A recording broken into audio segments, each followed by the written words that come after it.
Hello दोस्तों, स्वागत है आपका केटी वॉइस स्टोरीज चैनल में। दोस्तों, हमारी आज की कहानी है बरसात की रात। मुंबई के एक छोटे से फ्लैट में रहने वाली अंजू, जो कि अपने गांव से शहर पढ़ने के लिए आई थी, लेकिन वो आज वहीं पर अकेले रहती है और जॉब कर रही है। उसको अब अपने परिवार के बारे में कुछ भी मालूम नहीं कि वो लोग कैसे हैं, क्योंकि 4 साल से न तो वो अपने गांव गई, न कोई वहां से आया। आज 4 साल में उसने अपने माता पिता से बात तक नहीं की। लेकिन आज कुछ ऐसा हुआ था कि अंजू को अपने गांव जाना ही पड़ा। दरअसल आज उसके गांव से एक चिट्ठी आई थी, जिसमें लिखा था कि तुम्हारे पापा की मृत्यु हो गई है। तो अंजू अपने ऑफिस से 15 दिन की छुट्टी लेकर निकल पड़ी अपने गांव देसलपुर की ओर। देसलपुर वैसे तो कहने में एक गांव था, लेकिन उसको किसी भी हाईटेक सिटी से कम नहीं कहा जा सकता। वहां पर हर प्रकार की सुविधा उपलब्ध थी। वहां के स्कूलों में भी पढ़ाई में नए टेक्नोलॉजी के बोर्ड्स का इस्तेमाल किया जाता है, जिसकी मदद से बच्चों को पढ़ने में बहुत आसानी होती थी। उस गांव की उन्नति में सबसे बड़ा हाथ अंजू के पिता अजय सिंह का था। अजय सिंह बहुत ही भले इंसान थे। वो किसी का भी कभी बुरा नहीं करते थे। करना तो क्या है, वो किसी के बारे में बुरा सोचते भी नहीं थे। अंजू जब वहां पहुंची तो उसने अपने पिता की बॉडी को देखा।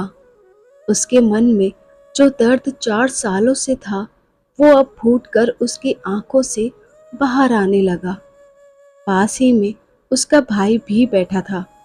अंजू से अब बर्दाश्त नहीं हो रहा था। अब वो अपने भाई के गले लगकर भी बहुत रोई। जब उसका मन हल्का हो गया तो उसने अपने भाई से पूछा कि ये सब कैसे हो गया। तब उसका भाई बोला कि पता नहीं, जब हम सुबह उठे तो देखा कि पिताजी अभी तक सोए हुए हैं। जब मैंने उनको उठाना चाहा तो भी वो नहीं उठे। मैंने जल्दी से डॉक्टर को कॉल किया। उन्होंने आते ही बता दिया कि उनकी डेथ हो गई है। अब अंजू से रहा नहीं जा रहा था, इसलिए उसने अपने पिता के चेहरे के कपड़े को हटाया। अंजू ने जब अपने पिता का मुंह देखा तो उसको कुछ डाउट हुआ, क्योंकि वो एक पोस्टमार्टम एक्सपर्ट थी। उनके चेहरे को देखते ही उसको पता चल गया कि उनकी साधारण मृत्यु नहीं हुई है, किसी ने दम घोंटकर उनको मार डाला है। अंजू ये सब सोच ही रही थी कि उसको एक जानी पहचानी सी आवाज सुनाई दी। वो कोई और नहीं बल्कि ध्रुव था। उसको देखते ही अंजू को 4 साल पहले जो हुआ वो सब याद आने लगा। जब अंजू के पिता ने आगे की पढ़ाई के लिए अंजू को शहर भेजा तो उसने वहां से साइंस की पढ़ाई शुरू की। शहर में वो जहां रहती थी उसी के पास के फ्लैट में ध्रुव रहता था। अब साथ में फ्लैट होने के कारण दोनों में बातचीत होने लगी। कुछ समय बाद दोनों की दोस्ती भी हो गई, और दोस्ती को प्यार में बदलने में समय तो लगता ही नहीं। एक दिन ध्रुव ने अपने प्यार का इजहार कर दिया, और अंजू भी तो यही चाहती थी, इसलिए उसने हाँ कर दी। अंजू को पता था कि उसके पिता हमारी शादी के लिए नहीं मानेंगे, तो उसने ध्रुव से कोर्ट मैरिज कर ली। फिर उसके बाद अपने पिता को शहर बुलाकर बताया।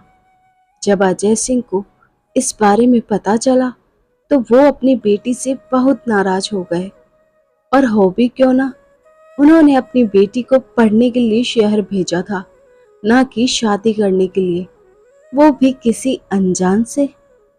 उसके इस फैसले से अजय सिंह बहुत नाराज हुए और अपनी बेटी को कभी न देखने का प्रण लेकर वो शहर से वापस आ गए।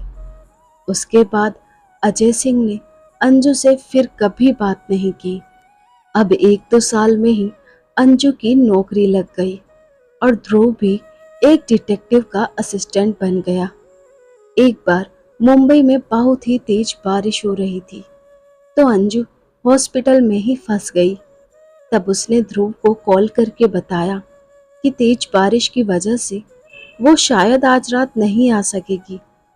लेकिन कुछ समय बाद हॉस्पिटल के एक सहकर्मी ने उसको कहा कि मैं तुमको घर छोड़ दूंगा।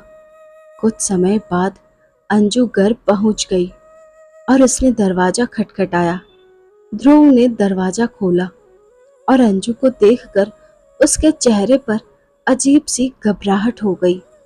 जब वो बेडरूम की तरफ बढ़ने लगी तो ध्रुव ने उसको रोकना चाहा, लेकिन अंजू नहीं रुकी और जब वो वहां गई तो उसने देखा कि एक लड़की उसके बेड पर उसके ही कपड़े पहनकर सोई है।